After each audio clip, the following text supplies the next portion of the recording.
Estamos ya de regreso en el programa y como lo había anunciado, estoy con Edwin Heredia de la Asociación Vida y Familia. Hoy nos toca tocar un tema muy interesante a nivel mundial.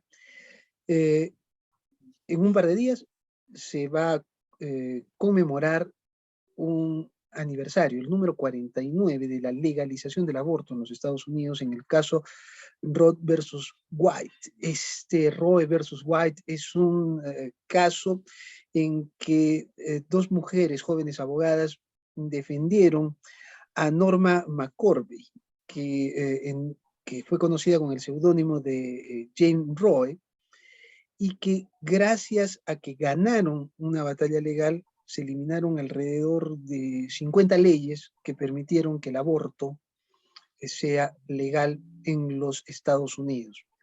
Esto generó precedentes no solo en los Estados Unidos, sino precedentes mundiales. Ha habido toda una corriente de legalización del aborto. ¿Cuáles son los resultados? 49 años después lo converso con Edwin Heredia. Edwin, gracias por estar conectado con nosotros. ¿Cómo estás, Enrique? Gracias a ti.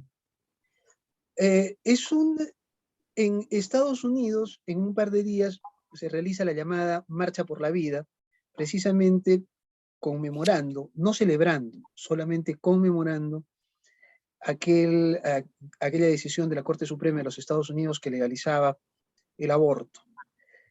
Ha pasado casi medio siglo. ¿Cómo evalúas las consecuencias de esa decisión judicial? Mira, se trata de una marcha anual que es mañana, no es pasado mañana, sino mañana 21, aunque propiamente la sentencia fue el 22 de enero del año 1973. Bueno, la primera consecuencia muy triste, muy lamentable, es que desde esa fecha hasta hoy son aproximadamente 60 millones de abortos que han tenido lugar en Estados Unidos producto de esta sentencia Roe versus Wade, ¿no? Que fue una patraña, una mentira que se descubrió 30 años más tarde, ¿no? Y que ya no se pudo hacer nada. Ciertamente, en el gobierno anterior de Trump y también en el actual de Biden, aunque por supuesto, ¿no?, tienen a Biden en el lado opuesto, el Tribunal Supremo de Estados Unidos ha estado intentando revisar, ¿no?, esta sentencia que, ya te digo, ha posibilitado que el aborto en Estados Unidos sea, en algunos estados incluso, totalmente libre y hasta el mismo momento en que eh, va a dar a luz la madre a la criatura. Esto es, digamos, criminal, esto es espantoso, ¿no? No tiene nombre, ¿no? Pero así se ha liberalizado la ley del aborto en Estados Unidos y más de 1 millón de abortos anuales pues suceden en este país. Esta conmemoración de aquel fallo judicial resulta especialmente interesante porque ahora en la Corte Suprema de los Estados Unidos se analiza un nuevo fallo que se da luego de que Mississippi, uno de los estados norteamericanos, decidiera poner límites al aborto, no como habías dicho hasta el momento antes de alumbrar, como se da en algunos estados, sino restringirlo únicamente hasta las 15 semanas, es decir, poco menos de 4 meses. Esto, de alguna manera, involucra que en algunos estados se está revisando esta norma para tratar de que sea menos perversa de lo que es en algunos otros estados, como Nueva York, donde se puede hacer hasta el día Sí, anterior al alumbramiento. sí, efectivamente. Como bien has dicho, hay intentos también en Texas, ¿no? De revertir, ¿no? Y en Texas, de alguna manera, actualmente hay una fuerte legislación del estado de Texas, ¿no?, para, eh, eh, sí, para ir en contra del aborto tal como está planteado, y efectivamente hay como se está tratando de proteger a la vida, por lo menos de una manera tal que tú lo has dicho, más o menos 15 semanas en Mississippi, bueno, pues en Texas se habla también de un poco menos de tiempo, ¿no? Hay un tema también de el latido del corazón, ¿no? Que sea obligatorio, que la madre, pues antes de decidir abortar, pues pueda escuchar una ecografía de la criatura, y entonces si escucha el corazón, pues entonces no hay aborto. Y se sabe que el corazón ya late a partir de las 6 semanas aproximadamente, si no estoy equivocado. En fin, que hay algunos intentos, pero hoy y ahora todo sigue igual, y salvo en estos estados, ¿no? Y el presidente Biden, que es claramente proabortista, es uno de los presidentes de Estados Unidos, yo no sé, quizá el que más, ¿no? El que más apoya el aborto en Estados Unidos y en el mundo entero, ¿no? Como un derecho de las mujeres. Eh, al inicio hablabas que una de las consecuencias de aquel fallo judicial en los Estados Unidos fue que en ese país han muerto 60 millones de personas. Pero hace poco estaba leyendo algunas cifras de una de las organizaciones más creíbles en torno al análisis de cifras, que establece que solo el año pasado, hasta el mediodía del 31 de diciembre, se habían contabilizado, si no me equivoco, 42.6, o sea, 42.600.000 muertes por aborto En todo el mundo. en todo el mundo. Esto es increíble. O sea, la primera causa de muerte humana sería el aborto, ¿sí?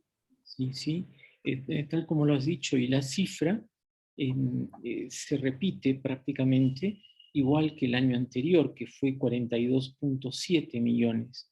En el año 2020, 42.7, al cierre del 31 de diciembre del 21, 42.6, ¿no? Abortos en el mundo, por una institución, Worldometer, bastante confiable, ¿no? Con mucho prestigio en el mundo entero. Por supuesto que en Estados Unidos no es el primer país. Entre China y la India, yo creo que entre ambos están los mayores números de abortos en el planeta, en nuestro mundo. Pero, pero bueno, es espeluznante, ¿no? Saber que mientras se producen aproximadamente 58 millones de muertes en el mundo por todo tipo de razones, menos el aborto, 42 son por aborto, ¿no? O sea, entre ambas sumarían 100 millones de muertes en el mundo, y más del 40% hay que atribuirle a este crimen, ¿no? Que es el aborto, ¿no? Un crimen, pues, que se realiza en el vientre materno, se realiza una criatura indefensa. Algunos dicen, ¿no? Y se amparan en que no hay una persona humana, y dicen quizá haya una vida humana. Bueno, aunque es muy discutible el tema de la persona humana, porque está ya mm, en, en desarrollo, está concebida, ¿no? Pero existe claramente una vida humana, y esto se prueba fácilmente. Tiene un ADN propio distinto al del padre y de la madre.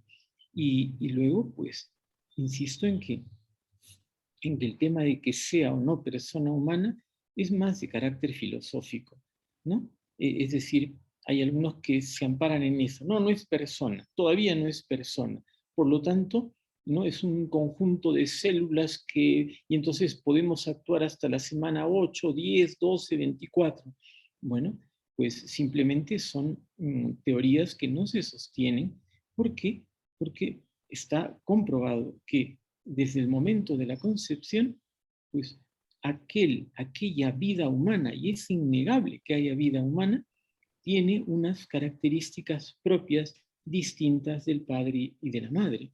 Entonces, y bueno, y si no hacemos nada, pues sabemos que esa vida humana, ¿no? Eh, eh, nacerá 9 meses después, ¿no? De estar creciendo y desarrollándose en el interior de la madre. Luego entonces, bueno, pues es así. Es tremendo, Enrique, 42 millones de abortos en el mundo, ¿no? Y 58 de otras causas, entre las cuales tengo aquí unos datos que resultan interesantes, ¿no? Porque vamos a ver, realmente, por ejemplo, entre esas causas, entre esos 58 millones, una causa muy cercana que tenemos es la del COVID, ¿no? Pandemia mundial, gran preocupación de todo el mundo. Es verdad, 3,5 millones de personas han fallecido por COVID en el año 2021, contra los 42 millones 10 de y más abortos. veces Así más es, ¿no? que las Exactamente, muertes por COVID. y luego también 8 millones por cáncer, ¿no? 5 millones por tabaco, 2,5 millones por alcohol, todo eso, todas estas cifras, ¿no? En conjunto conforman los 58 y pico millones de muertes distintas al aborto, ¿no? Más incluso que los accidentes de tránsito, me imagino. Sí, los accidentes de tránsito, 1,35 millones, ¿no? 1,35 millones. Ojo, mira, 1,1 millones de suicidios. No es No es poco, poca cosa. no es poca cosa, ¿no? 1,7 millones por SIDA, ¿no? Y en fin, son las principales cifras componentes de estos 58 millones de muertes, ¿no? Eh, pero, pero insisto en que, claro, 42 millones de vidas no nacidas que se arrebataron, se quitaron, ¿no?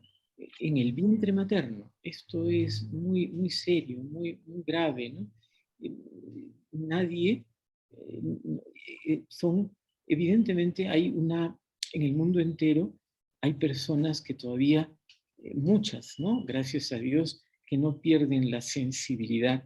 Sin embargo, es tremendamente llamativo y también penoso que miles y miles de personas, mujeres, por supuesto, la mayoría, pero millones, ¿no? Es decir, están a favor del aborto y lo consideran un derecho de la mujer. O sea, un derecho a matar a una vida humana que es inocente, no tiene culpa de nada. Si ella cometió un error, si no quiso tener a esa criatura, si fue incluso, vamos a decir algo que es políticamente incorrecto, incluso si hubiera sido fruto de una violación, aquella criatura no es culpable, es una vida distinta y podrían haber muchas alternativas si es que esa madre no quiere, pues, no continuar con el embarazo, sino dar a luz, dando la luz, luego, pues, disponer que esa criatura vaya a algún otro lugar y ella no tenerla, no criarla, perfecto, pero incluso, ¿no? Incluso, pues, derecho, en ese caso, aborto como derecho, porque fui violada, tampoco, o sea, es Es decir, una de las cosas que se debate ahora,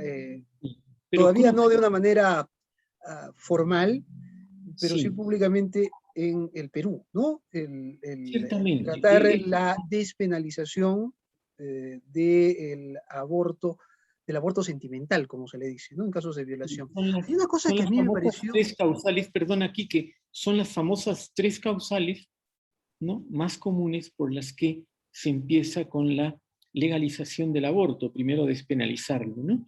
El sentimental, la malformación del feto y la salud física o psíquica de la madre. Entonces, pero vamos a ver que de ahí pasar a que sea un derecho, algo cruje en la mente humana, en una mente normal, libre de prejuicios. Eh, Pero bueno, ¿me ibas a decir algo, Enrique? Sí. sí, hay algunas cosas que parecen interesantes. Sarah Weddington, que fue la abogada principal de eh, Norma McCorvey, que usó el apelativo Roe. de Jane Roe, ¿no? Ha fallecido hace 3 semanas, ¿no? Nunca, ella fue una activista, siempre estuvo, inclusive hasta hace relativamente poco, en gestas buscando que el aborto no retrocediera, que las leyes que garantizaban el aborto libre no fueran retrocediendo en los Estados Unidos. Sin embargo, Norma McCorvey, que era la defendida, la mujer que se utilizó para conseguir la legalización del aborto en los Estados Unidos, que trabajaba en algunas clínicas abortistas, terminó convirtiéndose al catolicismo y antes de morir se convirtió en una activista pro vida, inclusive. Sí. ¿No? Leía esa historia y las personas que la rodeaban eh, declaran que ella entre el año 2000 y 2005 fue una activista muy, muy fuerte tratando de buscar que el fallo que habían conseguido en nombre de ella estas dos abogadas retrocediera, pero no lo consiguió. Eso significa que hubo un gran arrepentimiento, aunque las personas que la rodearon finalmente decían que ella nunca, bueno, por lo menos al principio no tenía conciencia de las consecuencias de aquel fallo judicial. Sí, bueno, sí, tenía entendido que McCorvey, ¿no? De ser una activista pro aborto, ¿no? Pasó a ser una defensora de la vida humana, ¿no? Y bueno, la cosa es que no le hicieron caso, pero claro, es bien duro tener sobre las espaldas, en la conciencia, el peso de 50, 60 millones de vidas humanas, debido a que esta persona, bueno, solo juzga a Dios, ¿no? Pero esta persona realmente mintió, y sus abogadas, que quizá tengan más culpa que ella, ¿no?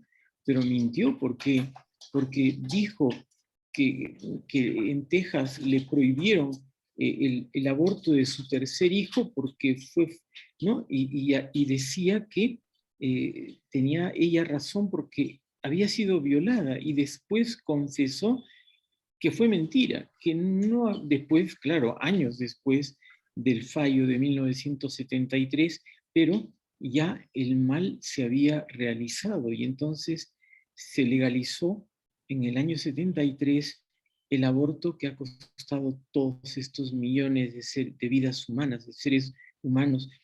Por supuesto que esta persona, Norma McCorvey, eh, claro, habrá compensado en algo ese gran error que tuvo, ¿no? Eh, Además, el fallo del tribunal fue abrumador. Son 9 los miembros de la Corte Suprema de los Estados Unidos y fueron 7 a favor y 2 en contra. Eh, una pregunta final, Edwin. El, bueno, el tema de la pandemia, la crisis política que vive el Perú desde hace muchos años y que no termina, que avanza, ha hecho que este tipo de debates, por lo menos de manera formal, no estén en la agenda del Congreso. Pero ¿cómo van las cosas? ¿Cómo va el debate en el Perú sobre despenalización del aborto sentimental y eugenésico?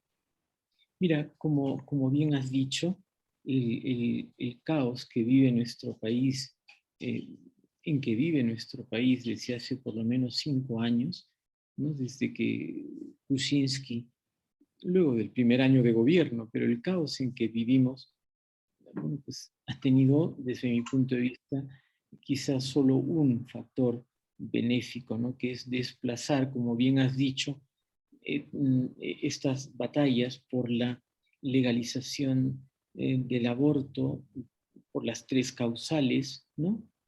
Como ya, por ejemplo, Chile nos ganó, nos pasó, ¿no? Es decir, en Chile ya el aborto, ¿no? es libre por las 3 causales y hasta la semana 14, ¿no? Entonces, bueno, gracias a Dios y gracias al desgobierno que hay en nuestra patria, diríamos que hay muchos otros temas que están puestos sobre la mesa, la arena, el tapete político, y entonces, pues, el tema del aborto, yo no tengo datos de, quizá, por supuesto, los grupos feministas radicales, los grupos pro aborto, las organizaciones como Flora Tristán, Demos, como Manuela Rodríguez, como Manuela Ramos. Manuela Ramos, perdón, como Promsex, etcétera, pues no descansan. Y como es no te olvides que el negocio no solo es el aborto, sino todo lo que lleva consigo alrededor del aborto, ¿no?